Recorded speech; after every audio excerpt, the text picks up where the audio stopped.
Hello friends, ಎಲ್ರಿಗೂ ನಮಸ್ಕಾರ. Welcome back to ನಮ್ಮ ರೆಸಿಪೀಸ್. ಸ್ವೀಟ್ ಕಾರ್ನ್ನ ಬಳಸ್ಕೊಂಡ್ಬಿಟ್ಟು ಇವತ್ತು ಸಿಂಪಲ್ ಆಗಿರುವಂತಹ ಕೋಸಂಬರಿ ಅಥವಾ ಸ್ವೀಟ್ ಕಾರ್ನ್ ಸಲಾಡ್ ಹೇಗೆ ಮಾಡೋದು ಅಂತ ನೋಡೋಣ. ಹಬ್ಬದ ದಿನಗಳಲ್ಲಿ ಸೈಡ್ ಡಿಶ್ ಆಗಿ ಈ ಕೋಸಂಬರಿನ ಮಾಡ್ಕೋಬೋದು, ತುಂಬ ಚೆನ್ನಾಗಿರುತ್ತೆ. ಹಾಗೆಯೇ ಡಯಟ್ ಮಾಡ್ತಿರೋ ಅಂಥವ್ರು ಬ್ರೇಕ್ಫಾಸ್ಟಿಗೆ ಇನ್ಕ್ಲೂಡ್ ಮಾಡ್ಕೋಬೋದು ಅಥವಾ ದಿನದ ಊಟದಲ್ಲಿ ಸೈಡ್ ಡಿಶ್ ಆಗಿ ಇಲ್ಲ ನೈಟ್ ಡಿನ್ನರ್ಗೆ ಇದನ್ನು ಆ್ಯಡ್ ಮಾಡ್ಕೋಬೋದು. ಲೈಟ್ ಮೀಲ್ ಆಗಿರುತ್ತೆ, ಹೊಟ್ಟೆ ಕೂಡ ತುಂಬುತ್ತೆ. ಈ ರೆಸಿಪಿ ಮಾಡ್ಕೊಳ್ಲಿಕ್ಕೆ ನಾನಿಲ್ಲಿ ಒಂದು ಸ್ವೀಟ್ ಕಾರ್ನ್ನ ತೊಗೊಂಡ್ಬಿಟ್ಟು ಒಂದು ಸ್ಟೀಮರಲ್ಲಿ ಬೇಯಿಸ್ಕೊಳ್ತಾ ಇದ್ದೀನಿ. ಒಂದು 5 ಮಿನಿಟ್ಸ್ ಬೇಯಿಸ್ಕೊಂಡ್ರೆ ಸಾಕಾಗತ್ತೆ. ಜೊತೆಗೆ ಒಂದು ಅರ್ಧ ಭಾಗದಷ್ಟು ಸೌತೆಕಾಯಿನ ಸಿಪ್ಪೆ ತೆಗೆದುಬಿಟ್ಟು ಈ ಥರ ಚಿಕ್ಕದಾಗಿ ಹೋಳುಗಳನ್ನಾಗಿ ಮಾಡಿಟ್ಕೊಂಡಿದ್ದೆ. ಕಟ್ ಮಾಡ್ಕೊಂಡಿರೋ ಹೋಳಿಗೆ ಒಂದು ಅರ್ಧ ಚಮಚದಷ್ಟು ಉಪ್ಪು ಹಾಕಿಬಿಟ್ಟು ಕಲಸಿ ಒಂದು 10 ನಿಮಿಷ ಹಾಗೇ ಇಟ್ಟಿದ್ದೆ. ಈಗ ನೋಡ್ತಿರ್ಬೋದು ನೀರೆಲ್ಲ ಬಿಟ್ಕೊಂಡಿದ್ದೆ. ನೀರನ್ನು ಹಿಂಡಿಬಿಟ್ಟು ಒಂದು ಬೌಲ್ಗೆ ಎತ್ತಿಟ್ಕೊಳ್ತಾ ಇದ್ದೀನಿ.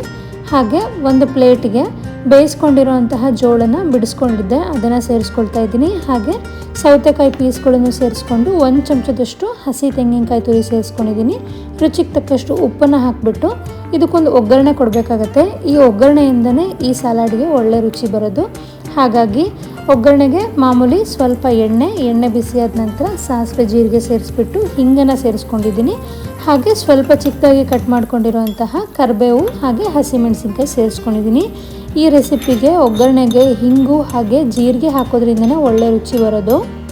ಡಯಟ್ ಮಾಡ್ತಾ ಇರೋರು ಒಗ್ಗರಣೆ ಬೇಡ ಅಂದರೆ ಸ್ಕಿಪ್ ಮಾಡ್ಕೋಬೋದು ಅಥವಾ ಸ್ವಲ್ಪ ಕಡಿಮೆ ಎಣ್ಣೆನ ಬಳಸ್ಕೊಂಡ್ಬಿಟ್ಟು ಒಗ್ಗರಣೆ ಮಾಡ್ಕೋಬೋದು.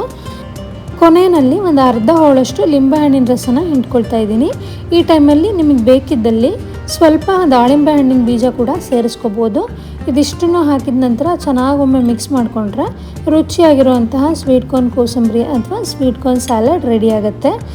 ರೆಸಿಪಿ ಇಷ್ಟ ಆಗಿದ್ದಲ್ಲಿ ಪ್ಲೀಸ್ ಲೈಕ್ ಮಾಡಿ ಹಾಗೆ ಸಬ್ಸ್ಕ್ರೈಬ್ ಮಾಡಿಕೊಂಡು ಸಪೋರ್ಟ್ ಮಾಡಿ. Thank you for watching this video.